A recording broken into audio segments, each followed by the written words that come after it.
First of all अस्सलाम वालेकुम। आज हम लोग डिस्कस करेंगे जी क्वेश्चन नंबर 3 के बारे में। ये इलेक्ट्रोस्टैटिक का चैप्टर नंबर 12 है हमारे पास, इसका क्वेश्चन नंबर 3। पहले 2 क्वेश्चन नंबर की प्लेलिस्ट हम लोगों ने अपलोड कर दी हैं, वो आप चेक कर सकते हैं, ठीक है ना।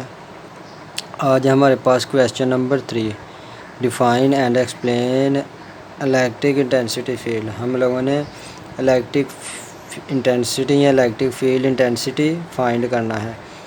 तो हमारे पास इलेक्ट्रिक फील्ड इंटेंसिटी क्या होती है? इलेक्ट्रिक फील्ड स्ट्रेंथ और electric field intensity at any point is defined as the force experienced by test charge placed at that point. हमारे पास जो इलेक्ट्रिक फील्ड इंटेंसिटी होती हैं वो हमारे पास चार्ज की वजह से क्रिएट होती हैं। जो हमारे पास चार्ज होता है उस चार्ज की वजह से इलेक्ट्रिक फील्ड क्रिएट होती है। उस इलेक्ट्रिक फील्ड में जब हम कोई चार्ज खुद से लेके आते हैं तो उस चार्ज के ऊपर एक फ़ोर्स लगती हैं। फोर्स जो हमारे पास लगती हैं चार्ज के ऊपर, उसको हम लोग कहते हैं उसकी चार्ज की इलेक्ट्रिक फील्ड इंटेंसिटी। अगर हमारे पास चार्ज की मैग्नीट्यूड कम या ज़्यादा कर सके तो उससे उसकी इलेक्ट्रिक फील्ड इंटेंसिटी भी कम या ज़्यादा हो सकती हैं। इसी तरह हमारे पास इलेक्ट्रिक फील्ड होती है, हमारे पास जो फोर्स लगती हैं उन्हें टेस्ट चार्ज क्या है जी। इलेक्ट्रिक फील्ड इंटेंसिटी हमारे पास इक्वल होती हैं force on test charge. Test charge के ऊपर जो फोर्स लगती हैं उसको हम लोग कहते हैं इलेक्ट्रिक फील्ड इंटेंसिटी। क्या कहते हैं? Electric field intensity. कोई भी हमारे पास चार्ज है जिसकी हेल्प से हम लोगों ने क्या करना, फील्ड को टेस्ट करना है कि यहाँ इलेक्ट्रिक फील्ड है या नहीं। तो हम लोगों ने एक टेस्ट चार्ज लेना है जिसको हम Q0 के साथ शो करते हैं, जिसको जब फील्ड के अंदर हम लोग लेके आएंगे उसके ऊपर एक फ़ोर्स लगेगी जिसको हम लोग कहते हैं इलेक्ट्रिक फील्ड इंटेंसिटी। इसका यूनिट हमारे पास क्या होता है? न्यूटन पर कूलम। फोर्स का यूनिट न्यूटन होता है, चार्ज का यूनिट कूलम होता है। इसी तरह हमारे पास आगे डायरेक्शन इसकी क्या होती है। जो हमारे पास इलेक्ट्रिक इंटेंसिटी होती हैं वो एक वेक्टर क्वांटिटी होती हैं। वेक्टर क्वांटिटी हम उस क्वांटिटी को कहते हैं जिसकी मैग्नीट्यूड के साथ साथ डायरेक्शन भी हो, मीन्स मैग्नीट्यूड प्लस डायरेक्शन दोनों हो क्वांटिटी की, उसे हम लोग कहते हैं वेक्टर क्वांटिटी। ऐसी क्वांटिटी जिसकी मैग्नीट्यूड प्लस डायरेक्शन दोनों ही मौजूद हो उसे हम कहते हैं वेक्टर क्वांटिटी। इसी तरह जो इसकी डायरेक्शन होगी इलेक्ट्रिक इंटेंसिटी की वो सेम होगी as that of electric force. जिस डायरेक्शन में इलेक्ट्रिक फोर्स लगेगी उसकी डायरेक्शन भी इलेक्ट्रिक इंटेंसिटी की उसी डायरेक्शन में होगी, सेम होगी, क्योंकि फोर्स और इलेक्ट्रिक फील्ड इंटेंसिटी का आपस में डायरेक्ट रिलेशन है। ये भी फोर्स भी एक वेक्टर क्वांटिटी है, इलेक्ट्रिक फील्ड इंटेंसिटी भी एक वेक्टर क्वांटिटी है। हमारे पास चार्ज एक स्केलर है लेकिन फोर्स एक वेक्टर है, इसलिए जिस डायरेक्शन में फोर्स लगेगी उसी डायरेक्शन में इलेक्ट्रिक फील्ड इंटेंसिटी की डायरेक्शन होगी। उसका यूनिट हमारे पास आ गया। यूनिट हमारे पास इक्वल होता है ऐसा यूनिट इज़ न्यूटन पर कूलम। न्यूटन पर कूलम। न्यूटन हमारे पास फोर्स का यूनिट होता है, कूलम हमारे पास होता है चार्ज का। तो न्यूटन पर कूलम, कूलम नीचे बटे में है तो जब ऊपर जाएगा तो हमारे पास इसके ऊपर पावर नेगेटिव आ जाएगी, न्यूटन पर कूलम। उसके बाद हमारे पास आ गई electric intensity due two point charge. अब हम लोगों ने एक पॉइंट चार्ज लेना है जिस वजह से हम लोगों ने इलेक्ट्रिक इंटेंसिटी चेक करनी है। हम लोगों ने एक पॉइंट चार्ज लेना है जिसकी वजह से इलेक्ट्रिक इंटेंसिटी को चेक करना है। ये हमारे पास एक इसकी डायग्राम पॉइंट चार्ज, ये हमारे पास एक पॉइंट चार्ज। इस चार्ज की वजह से इस रीजन में हमारे पास फील्ड क्रिएट हुआ है, इलेक्ट्रिक फील्ड। अब हम लोगों ने एक पॉइंट P लेना है। फ़र्ज़ किया ये हमारे पास पॉइंट है, इस पॉइंट के ऊपर हम लोगों ने क्या किया, एक टेस्ट चार्ज को खुद से प्लेस किया। खुद से एक टेस्ट चार्ज को हम लोगों ने प्लेस किया। किस लिए किया है? इस फील्ड को टेस्ट करने के लिए कि अगरचे यहाँ फील्ड है या नहीं। तो हम लोगों ने जब इस टेस्ट चार्ज को इधर प्लेस किया, ये हमारे पास सोर्स चार्ज है या फिर पॉइंट चार्ज, ये हमारे पास है टेस्ट चार्ज। इन दोनों के दरमियान इंटरेक्शन होगा। जब भी दो चार्जेज हमारे पास पॉजिटिव चार्जेज होते हैं, उनको आपस में हम पॉजिटिव हो या नेगेटिव हो, दो चार्जेज को एक दूसरे के पास लाया जाता है तो उनके दरमियान एक फील्ड क्रिएट हो जाता है। तो उसको एक्सप्लेन किया था कूलम लॉ ने। किसने किया था? According to coulomb law. एक साइंसदान था कूलम जिसने इसको एक्सप्लेन किया था कि उसने क्या बताया था कि फोर्स एक्सपीरियंस होती हैं बाय टेस्ट चार्ज। जो हम चार्ज लेके आते हैं उस टेस्ट चार्ज को हम लोग कहते हैं, खुद से हम प्लेस करते हैं टेस्ट चार्ज। उस टेस्ट चार्ज के ऊपर एक फोर्स लगती हैं जब हम उसको प्लेस करते हैं in the field of charge. ये हमारे पास जो चार्ज है, इस चार्ज के जब हम फील्ड में इसके एरिए में जहाँ पे इसके फील्ड होगा, तो अगर उसमें हम लोग इसको प्लेस करेंगे तो उसके ऊपर एक फ़ोर्स लगेगी। क्लियर है ना? उसके ऊपर क्या होगी, एक फ़ोर्स लगेगी। वही हम लोगों ने फाइंड करनी है इसकी इलेक्ट्रिक इंटेंसिटी। तो कूलम लॉ के अकॉर्डिंग ये हमारे पास सोर्स चार्ज है। Q1 की जगह हमारे पास सोर्स चार्ज इस्तेमाल होगा, Q2 की जगह Q0 इस्तेमाल होगा। तो कूलम लॉ हमारे पास क्या कहता है, F = K Q1 Q2 over R²।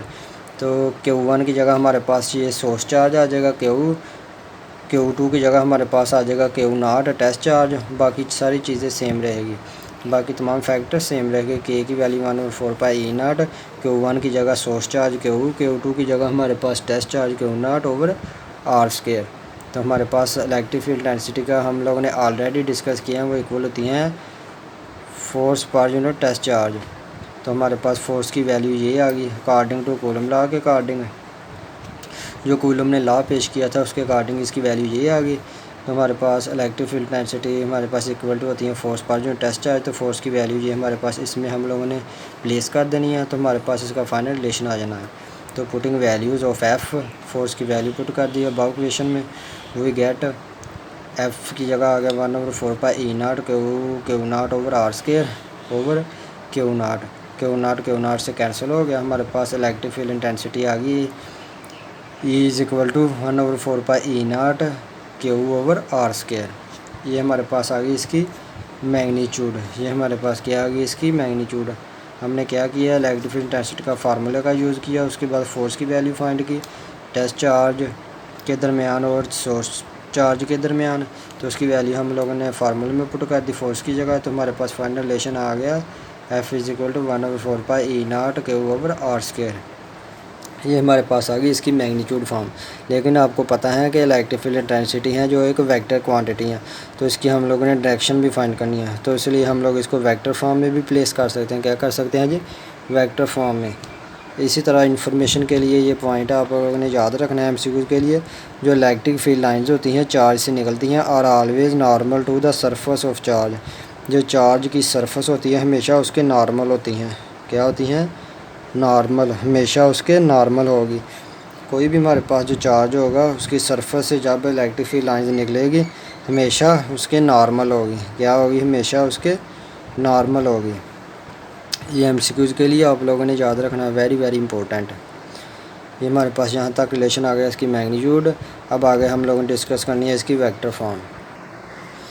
ये हमारे पास आ गई इसकी vector form. Electric field intensity को हम लोग इस साइन से जब शो करते हैं वेक्टर के साथ, इस साइन को हम लोग कहते हैं वेक्टर साइन।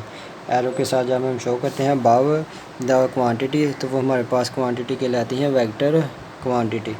तो हमारे पास इसका आ गया 1/4πE0 Q over R² R unit vector. जो यूनिट वेक्टर है ये इसकी डायरेक्शन को शो करता है। ये इसकी मैग्नीट्यूड फॉर्म है, ये इसकी डायरेक्शन, ये मैग्नीट्यूड को शो करता है, इसकी ये डायरेक्शन को शो करता है।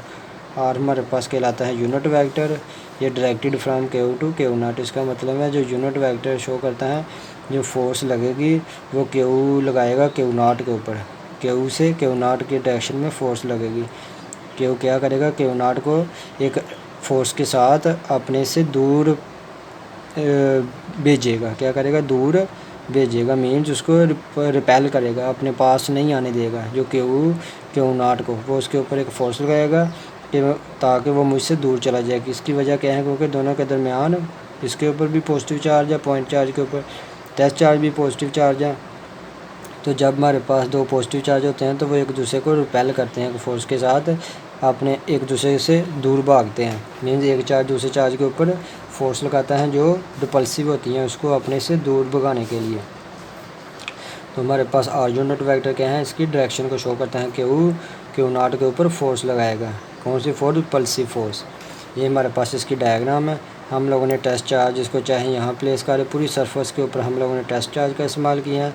तो हमारे पास जो Q सोर्स चार्ज या पॉइंट चार्ज है वो क्या करेगा, एक रिपल्सिव फोर्स लगाएगा Q0 के ऊपर। किस डायरेक्शन में, इस डायरेक्शन में। ये इसकी वेक्टर फॉर्म है, ये इस रिलेशन की ये वेक्टर फॉर्म को शो करता है डायग्राम। Q0 के ऊपर फोर्स लगाएगा रेडियली आउटवर्ड। क्या लगाएगा, रेडियली आउटवर्ड फोर्स लगेगी Q0 के ऊपर Q चार्ज की वजह से, सोर्स चार्ज या पॉइंट चार्ज की वजह से, जिस वजह से फील्ड क्रिएट हो रहा है। तो आज के लिए इतना ही काफ़ी है। अगर कोई बात की समझ नहीं आई तो कमेंट बॉक्स में लाजमी पूछना है। हमारे चैनल को लाइक भी करना है और सब्सक्राइब भी करना है ताकि हर नए आने वाली वीडियो का लिंक सबसे पहले आपको मिले। Thank you.